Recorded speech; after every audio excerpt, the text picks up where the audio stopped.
वंशी विभूषितकरा नवनीता पीताम्बरा बिंबफलाधरोष्ण पूर्णेन्दुसुन्दरमुखादरविन्दनेत्रा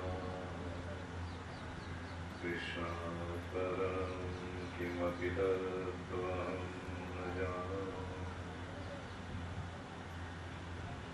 यस्यां केचिद्विभाति भूधरसुता देवापरास्तभ्ये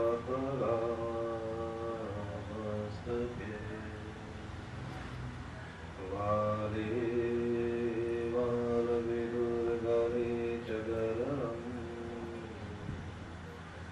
यस्योरसि व्याघ्रा सोऽयं भूतिविभूषणः सुरवरा सर्वाधिपा सर्वदा सर्वा सर्वगता शिवा शशिनिभा श्रीशंकरा पातु मां श्रीशंकरा पातु मां गुरुर्ब्रह्मा गुरुर्विष्णु गुरुर्देवो महेश्वरा गुरुः साक्षात् परब्रह्म तस्मै श्रीगुरवे नमः तस्मै श्रीगुरवे राधा मेरी स्वामिनी मैं राधे को दास जन्म जन्म मोहि दीजियो श्री वृंदावन को श्री वृंदावन को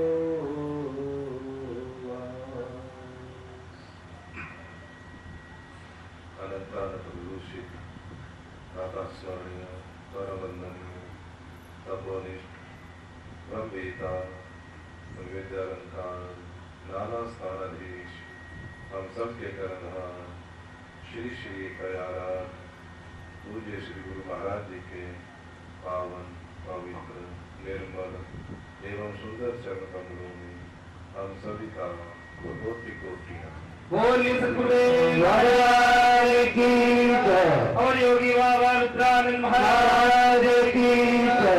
जय जय श्री राधेश्वर। अपने जीवन में ये अवश्य किसी न किसी से सीखना चाहिए कि हमें अपने जीवन में कैसे रहना है। अपने जीवन के जो कर्तव्य कर्म है, शास्त्र सम्मत कर्म है, जो हमारा व्यवहार है, जो हमारा व्यापार है, वो कैसे होना चाहिए।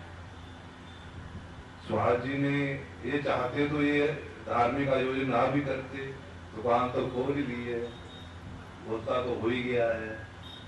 पर यदि हम अपने इन जीवन के सब कामों को परमात्मा के साथ जोड़ देते हैं, परमात्मा के साथ जोड़कर हर काम हम करते हैं, तो हर काम हमारा भक्ति बन जाता है। फिर हमें अलग से भक्ति करने की आवश्यकता नहीं पड़ती है। मेरा घर का काम हो, समाज का काम हो, मेरा व्यापार हो, कोई भी मेरा कर्म हो, वो जितने भी मेरे कर्म हैं वो बिना इच्छा के, बिना कामना के यदि होते हैं और उन कर्मों के साथ मैं परमात्मा को याद रखता हूँ, परमात्मा का स्मरण रखता हूँ, तो सारे के सारे मेरे कर्म मेरी भक्ति बन जाते हैं। मुझे जीवन में अच्छे कर्म तो करने हैं, पवित्र कर्म करने हैं, पर उन कर्मों के पीछे मेरी कोई इच्छा, मेरी कोई कामना नहीं होनी चाहिए। मैं धार्मिक सत्संग करूं, आयोजन करूं, मैं मंदिर जाऊं, मैं उस परम पिता परमात्मा के लिए भजन करूं, साधना करूं, पर इन सब को करने के पीछे मेरी कोई इच्छा, कोई कामना नहीं होनी चाहिए। क्योंकि कर्म जो है वो कर्म हमारे, जितने भी मैं दिन भर कर्म करता हूँ, चाहे वो अच्छे कर्म करता हूँ, चाहे बुरे कर्म करता हूँ, चाहे मैं शास्त्रों के अनुसार कर्म करता हूँ, चाहे शास्त्रों को आगे रखकर नहीं कर्म करता हूँ, पर जो भी मैं कर्म करता हूँ उस कर्म का फल मुझे मिलता है। चाहे आज मिले, चाहे कल मिले, चाहे वर्षों के बाद मिले, वो मिलेगा ही। पर मुझे इच्छा नहीं रखनी है। यदि मैं कर्म कर लिया, मैंने भजन कर लिया, जप कर लिया, माला फेर ली, उसके पीछे मुझे खुद नहीं कुछ भी मांगना है। मुझे अपने आप में कोई इच्छा नहीं रखनी है। यदि मैं अपने आप में कोई इच्छा नहीं रखता हूँ, कर्म करता हूँ और कर्म कर कर मैं वो परमात्मा को दे देता हूँ, परमात्मा के अर्पण कर देता हूँ, फिर वो कर्म मेरे बंधन का कारण नहीं बनते, वो मुझे इस संसार से बांधते नहीं। मुझे ये मनुष्य का शरीर मिला हुआ है, मैं मनुष्य बनकर आया हूँ, और शास्त्र कहते हैं मनुष्य का शरीर मिलना बड़ा दुर्लभ होता है, बड़ा ही कठिन होता है। इस मनुष्य शरीर से मुझे अच्छे कर्म करने चाहिए, शास्त्र सम्मत कर्म करने चाहिए। उन कर्म को कर कर मुझे कोई इच्छा नहीं रखनी है, उन कर्मों को करके परमात्मा के अर्पण कर देना चाहिए। लिखा हुआ है, ताली बजा दो जो भोजन मिलेगा सबको। जितनी जोर से ताली बजाओगे उतनी ज्यादा भूख लगेगी, फिर भोजन करने में भी आनंद आएगा। भोजन करने का आनंद तो तभी आता है जब भूख लगी हो, और भूख तो तभी लगती है जब हम बड़ी श्रद्धा के साथ, बड़ी भावना के साथ, एकाग्रता के साथ परमात्मा का नाम ले, भजन करें और ताली बजाएं, तब हमें भूख लगती है। तो हमें कर्म वो करने जो शास्त्र कहते हैं, जो वेद कहते हैं, जो पुराण कहते हैं, उन कर्मों को करना है। पर कर्मों को करने के बाद सबसे बड़ी बात, मुख्य बात ये है कि मैंने कर्म अच्छा किया, पवित्र कर्म किया, पर उसके आगे मैंने मांगना नहीं, मैंने कुछ भी परमात्मा से मैंने मांगना कुछ नहीं, क्योंकि यदि मैं मांगूंगा तो वो मेरा बंधन का कारण बन जाएगा। और शास्त्र कहता है कि मनुष्य का शरीर बंधने के लिए नहीं है, मुक्त होने के लिए है। इससे हमें मुक्त होना है, हमें 84 लाख योनियों से मुक्त होना है, हमें नरकों में जाने से अपने आप को बचाना है, हमें मनुष्य शरीर से परमात्मा का भजन कर कर, परमात्मा की भक्ति कर कर, परमात्मा के चरणों का अनुराग लेना है। मेरा मुख्य उद्देश्य तो ये है, पर मैं अपने इस उद्देश्य को भूलकर ऐसे संसार में फंस जाता हूँ। ठीक है, संसार के कुछ मेरे अपने कर्तव्य कर्म हैं, परिवार के प्रति है, समाज के प्रति है, वो मुझे करने हैं, उनको नहीं मैंने छोड़ना, पर वो कर्म भी मेरे शास्त्र सम्मत होने चाहिए, विधि के अनुसार होने चाहिए। जो हम अपने दिनचर्या करते हैं, दिन भर जो हम कर्म करते हैं, उन कर्मों की एक सीमा होनी चाहिए। ऐसा नहीं बिन मतलब कि ऐसे मैं कर्म करता रहूं, बिन चाहे बोलता रहूं, बिन चाहे कहीं आता जाता रहूं, बिन चाहे मैं किसी से बातें करता रहूं, फजूल की बातें चल रही हैं, कोई जिनका अर्थ ही नहीं है, ऐसे मैं अपना समय बर्बाद करता रहूं। काम वो करना है जिस काम को करने के पीछे कोई अर्थ हो, जिस काम करने का कोई मतलब हो, जिस काम करने से परमात्मा की भक्ति प्राप्त होती हो, वो काम मुझे करना है। ऐसे नहीं फजूल के काम मुझे दिन भर करते रहना है और अपने इस शरीर को वैसे ही बर्बाद करते रहना है। ये बड़ा अनमोल है शरीर। ये शरीर किसी की चुगली निंदा करने के लिए, किसी को गाली गलौज देने के लिए, किसी की बुराई करने के लिए नहीं मिला हुआ है। ये शरीर तो उस परमात्मा का भजन करने के लिए, अच्छे अच्छे सुंदर सुंदर पवित्र पवित्र कर्म करने के लिए मिला हुआ है। और कहते हैं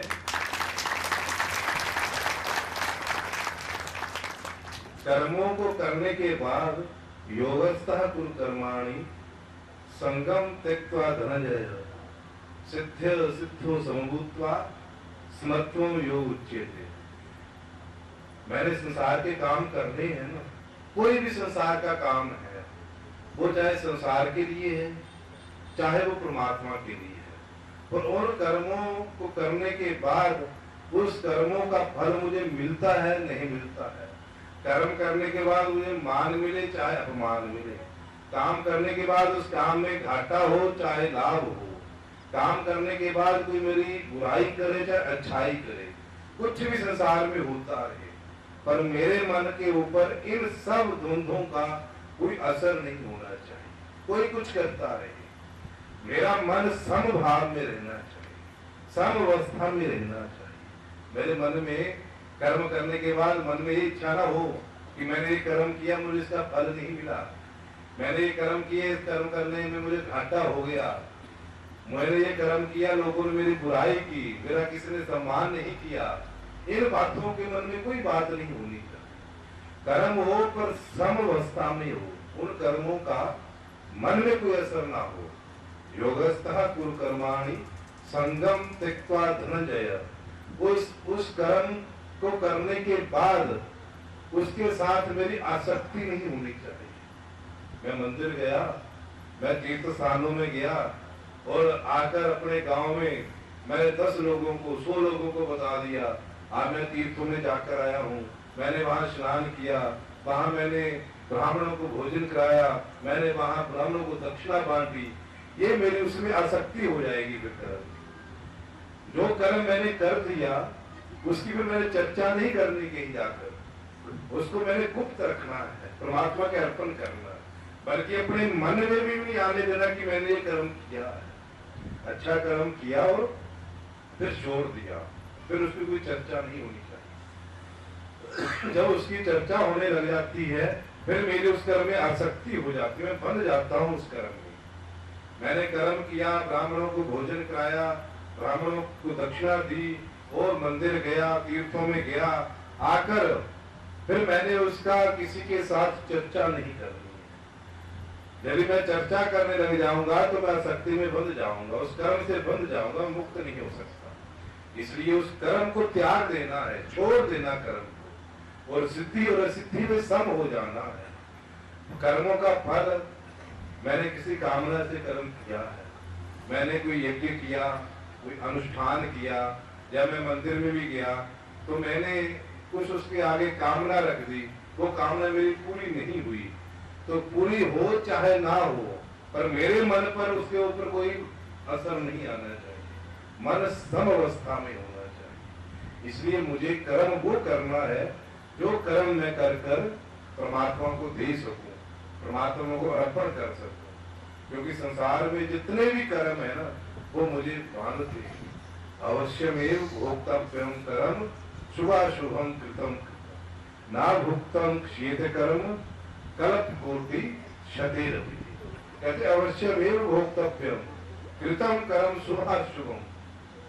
मैंने अच्छे कर्म किए हैं चाहे मैंने बुरे कर्म किए हैं, परंतु उसका फल मुझे अवश्य ही भोगना पड़ेगा। मैंने किसी का बुरा किया है ना, किसी को मारा है, किसी को गाली दी है, किसी की चुगली निंदा किया है, कुछ किया है, वो भी फल मेरा आएगा, आगे मेरे ही आएगा वो फल। उस कर्म का फल मुझे ही भोगना पड़ेगा।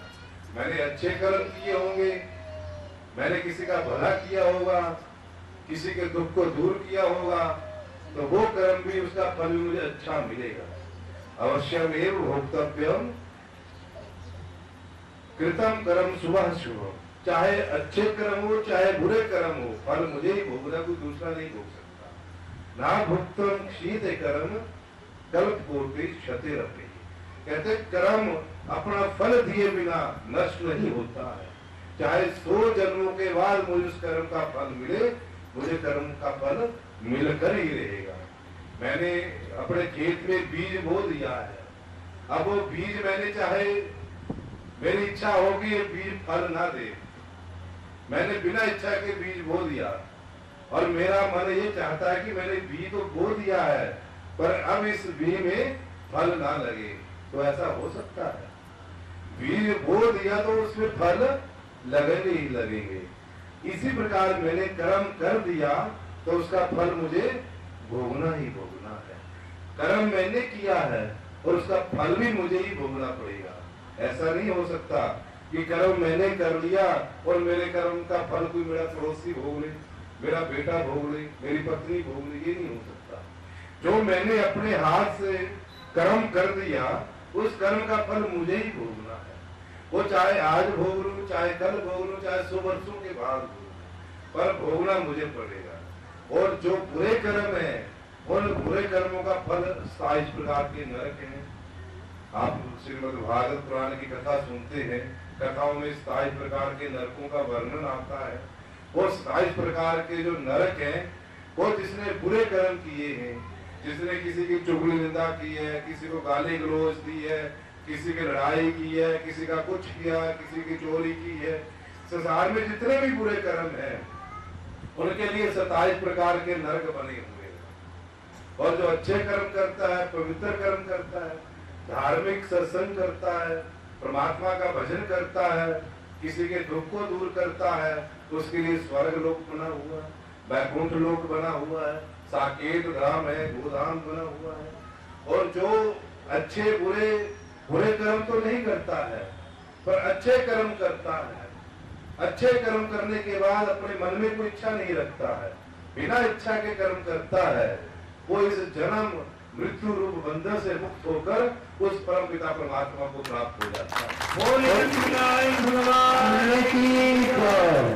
वो ना तो 27 प्रकार के नरकों में जाता है, ना उसका दोबारा जन्म होता है, ना ही वो इस दुनिया में कोई गंदगी का कीड़ा बनकर आता है, ना कुछ बनकर आता है। वो तो परमात्मा का सानिध्य प्राप्त कर लेता है, परमात्मा के पास पहुंच जाता है और परमात्मा की नित्य धाम में रहकर परमात्मा का आनंद लेता है वो। तो हमें ऐसे कर्म करने हैं जो कर्म करके मुझे उस परमात्मा की प्राप्ति हो सके। कर्मजम बुद्धियुक्ता ही फलम त्यक्ता मनीषिणः जनोबंध विदर्मुक्ता पदम गच्छन्ते नाममयम्। कहते कर्मजम बुद्धियुक्ता ही, बुद्धियुक्त का अर्थ होता है जो अपनी बुद्धि में, बुद्धि से युक्त होकर सम अवस्था में रहकर, जैसे मैंने आपको पहले कहा कि कर्म मैंने किया तो उसका फल मिले चाहे ना मिले, लाभ हो हानि हो, मान हो अपमान हो, सुख आए दुख आए, कुछ भी आए, इसका मेरे मन के ऊपर कोई प्रभाव नहीं पड़ना चाहिए, वो हो जाता है बुद्धियुक्त। ऐसा जो बुद्धियुक्त मनुष्य है वो कर्मजम, कर्म से उत्पन्न होने वाले फल का त्याग कर देता है।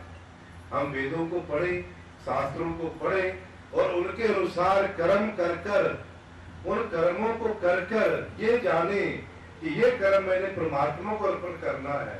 जब मैं उस फल को त्याग देता हूँ, कर्म से उत्पन्न होने वाले फल को त्याग देता हूँ, तब जन्म बंध विदर मुक्त, उसमें जन्म रूपी मरण रूपी बंधन से मुक्त होकर पदम गच्छन्ते नाम, उस परम पिता परमात्मा के धाम को चला जाता हूँ।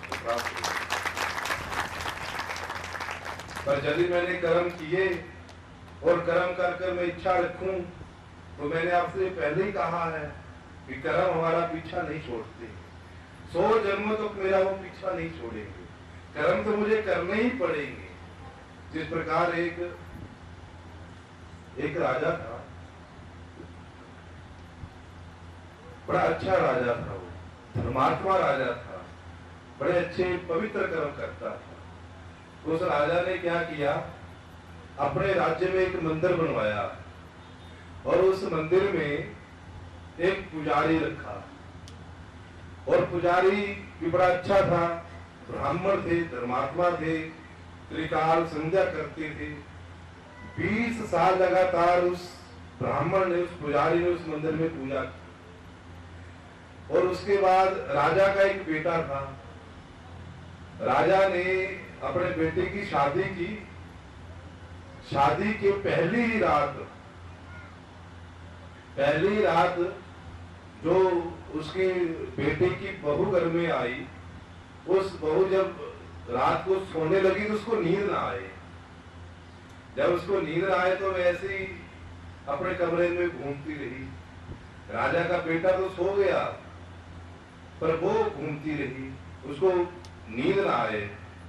जब नींद ना आए तो उसने देखा कि दीवार पर एक तलवार टंगी हुई है, एक म्यान में एक तलवार है। तो ऐसे ही घूमते फिरते उसके मन में आया कि मैं इस तलवार को निकाल कर देखूं। जब उसने उस म्यान में से उस तलवार को निकाला, जहां वो राजा का बेटा सोया हुआ था, उसी के पास वो तलवार को लेकर खड़ी हो गई। और म्यान में से जैसे तलवार उसने निकाली तो तलवार की इतनी तेज चमक थी और इतनी दरार उसकी तेज थी कि जैसे उसने निकाला उसके हाथ कांपने लगे। उसके हाथ जैसे कांपे, वो तलवार हाथ से छूट गई और छूटकर वो राजा की सीधी गर्दन पर, राजा के बेटे की गर्दन कट गई। तीखी तलवार थी, धार उसकी बड़ी तीखी थी। जैसे ही उसकी बहू के हाथ से वो तलवार छूटी, राजा के बेटे की गर्दन कट गई। वो राजा का बेटा मर गया। जब राजा का बेटा मर गया तो बहू सोचने लगी अब क्या होगा, सुबह होने वाली है, सब लोग एकत्रित होंगे तो कहेंगे कि तुमने राजा को मार दिया, मुझे राजा फांसी दे देगा, न जाने कौन सा मुझे वो इसमें वो देगा, कौन सी सजा मुझे सुनाएगा। तो वो बड़ी घबरा गई बहू। तो क्या करे, सोचने लगी क्या करूं क्या ना करूं। अब बेटे को, मरा हुआ बेटा उसको कहीं छोड़ भी नहीं सकती। ऐसे सोचते सोचते वो सुबह हो गई। सुबह जब 4 बजे तो उधर से वो जो ब्राह्मण थे, पुजारी थे, 20 साल तक मंदिर में पूजा करते रहे, वो उसके महल के पास से गुजरे पूजा करने के लिए। जब वो पूजा करने के लिए गुजरे तो उस बहू ने देखा कि ये ब्राह्मण जा रहे हैं, तो उसने सोच लिया कि मैं इस ब्राह्मण का नाम ले देती। उसने उसी समय हल्ला डालना शुरू कर दिया, रोना शुरू कर दिया कि मेरे पति को इस ब्राह्मण ने मार दिया, मेरे पति को मार दिया। सब लोग इकट्ठे हो गए, राजा आ गए, रानी आ गए।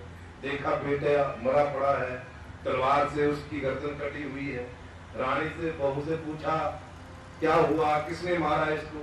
तो उसने उस ब्राह्मण का नाम ले लिया कि मैंने यहाँ से जाते हुए देखा है कि मंदिर में आदमी जा रहा था, उसी आदमी ने इसको मारा है। अब वो 4 बजे तो वही गया था ब्राह्मण।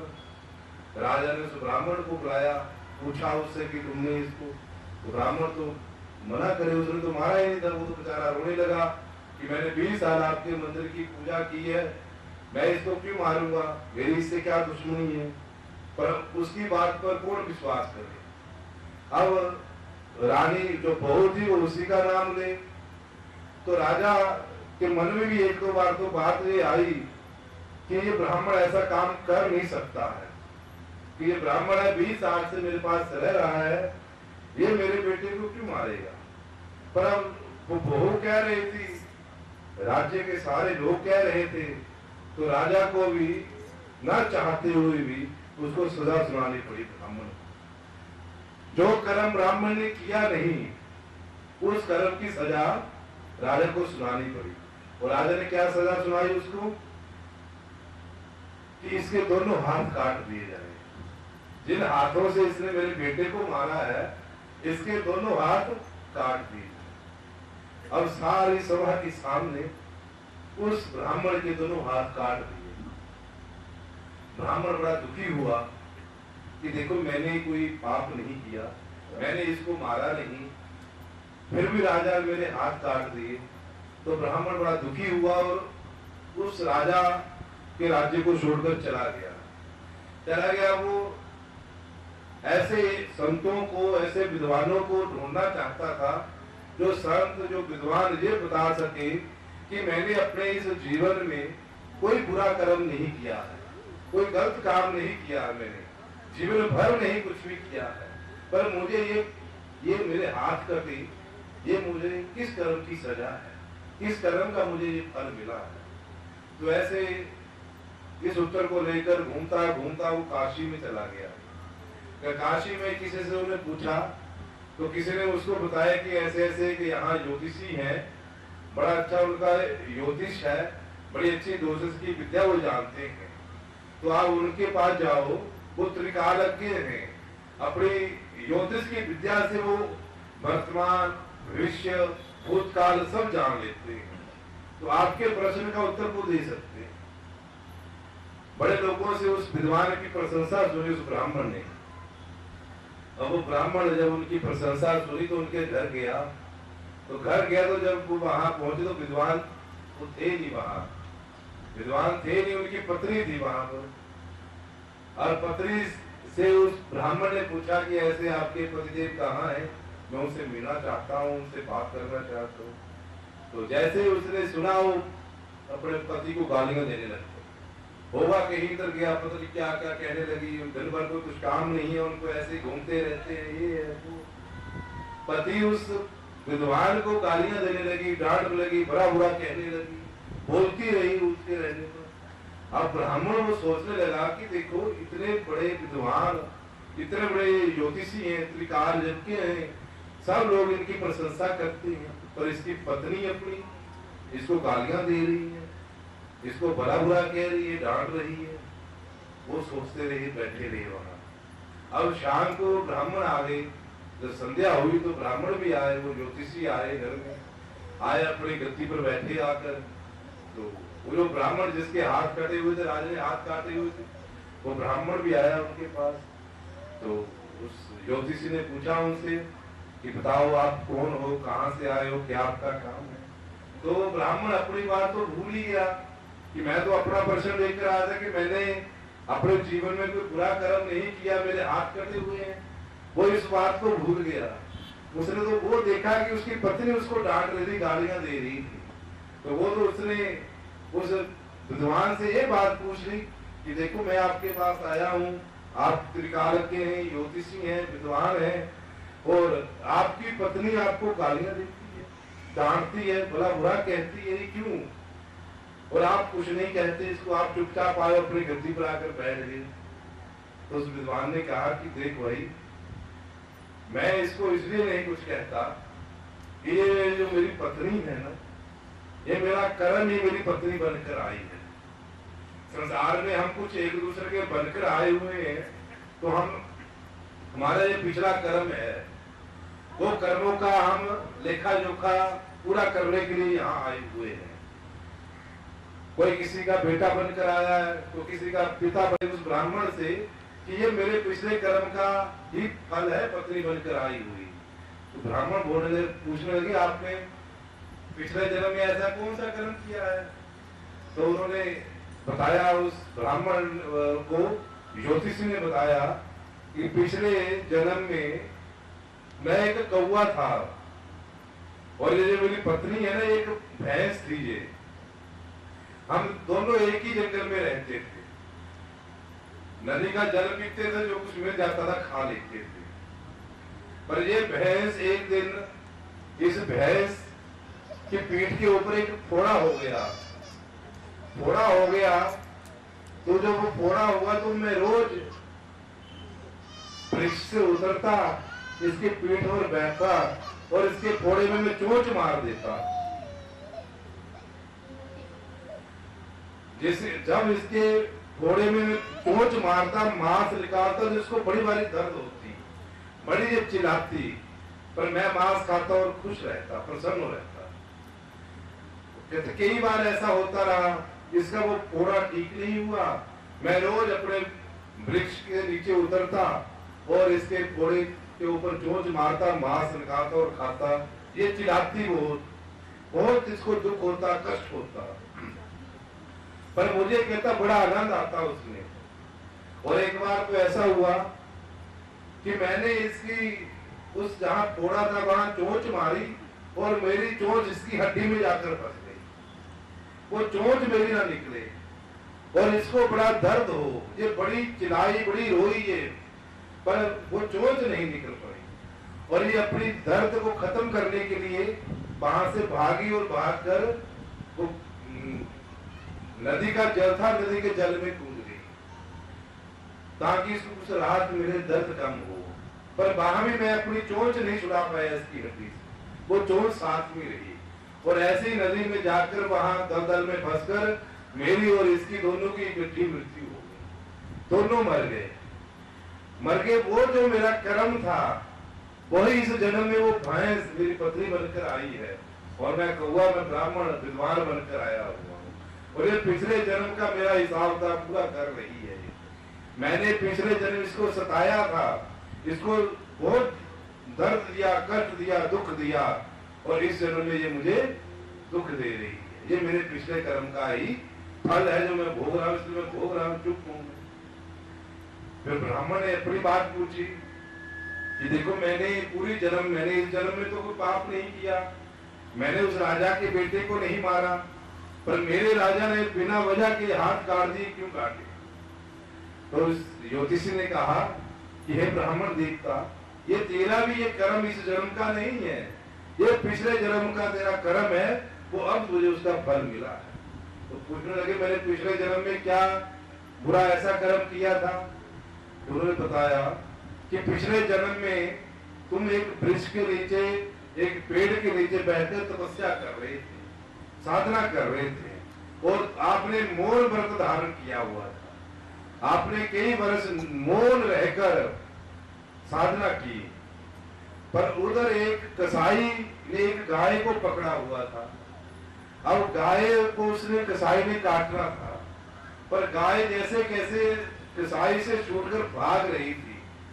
वो भागते भागते जहां आप तपस्या कर रहे थे, आपके आगे से गाय भागी, और आपने गाय को भागते हुए देख लिया, और पीछे पीछे कसाई भाग रहा था। और कसाई ने जब आपसे आकर जब पूछा कि आपने इधर किसी गाय को जाते हुए देखा है, तो आपको तो उस समय ये चाहिए था कि देखा तो था अपने गाय को, पर उसकी रक्षा के लिए यदि आप झूठ बोल देते तो आपका वो झूठ भी सत्य ही था। महाराज की किसी की रक्षा के लिए किसी के प्राण बचते हो, उस समय जब हमें झूठ बोलना चाहिए तो बोल लेना चाहिए। वो झूठ भी मेरा सत्य ही था। पर उस ज्योतिष ने कहा कि हे ब्राह्मण देवता, आपके पास से गाय गुजरी, कसाई ने आपसे पूछा, आपने झूठ नहीं बोला, आपने मौन व्रत रखा हुआ था, मुंह से तो नहीं बोला, पर अपने दोनों हाथों से इशारा कर दी, गाय इधर को गई, और कसाई उसी तरफ गया और जाकर गाय को पकड़ा और गाय को मार डाला, काट दिया। कहते वही गाय इस जन्म में वो राजा की बहू बनकर आई हुई है, और आप ब्राह्मण बनकर आए हुए हैं, वो राजा कसाई बनकर आया हुआ है, कसाई जो था वो राजा बनकर आया हुआ है। और ये पिछले जन्म का कर्म था कि पिछले जन्म आपके हाथों ने इशारा किया और कसाई ने जाकर गाय काट दी, और इस जन्म वही गाय वो बहू बनकर आई है उसकी, उसने उस राजा के बेटे को मारा, और राजा जो का बेटा जो कसाई था उसने आपके हाथ कटवा दिए। ये पिछले जन्म का कर्म का फल है। इसलिए अवश्यमेव भोक्तव्यम कृतम कर्म शुभाशुभ, मुझे अपने कर्मों का फल अवश्य भोगना पड़ेगा। वो कर्म का फल मुझे छोड़ नहीं सकता है, चाहे 100 वर्षों के बाद भी भोगना पड़े। इसलिए मुझे कर्म करने तो अच्छे कर्म करने हैं, पवित्र कर्म करने हैं, परमात्मा के निमित्त कर्म करने हैं। जो भी कर्म मैं करूं पवित्र कर्म करूं, अच्छे कर्म करूं, किसी का बुरा ना चाहूं, किसी की चुगली निंदा ना करूं, किसी को गाली गलौज ना दूं, किसी का बुरा ना करूं। ये देव दुर्लभ शरीर मिलना बड़ा कठिन है, बार बार नहीं मिलता है। इसलिए इस शरीर के द्वारा अच्छे और अच्छे और अच्छे पवित्र कर्म मैं करूं और उस परमपिता परमात्मा की प्राप्ति करूं। तो आज आपके इस गांव में श्री सुहास जी ने आपके निमित्त एक बड़ा पवित्र कर्म किया है, आपके लिए धार्मिक सम्मेलन। वैसे तो आपके बड़े बड़े पूज्य श्री गुरु महाराज जी के आशीर्वाद से, उनकी कृपा से बड़े बड़े धार्मिक सम्मेलन होते हैं जिनमें हम सब कुछ ना कुछ सीखते हैं।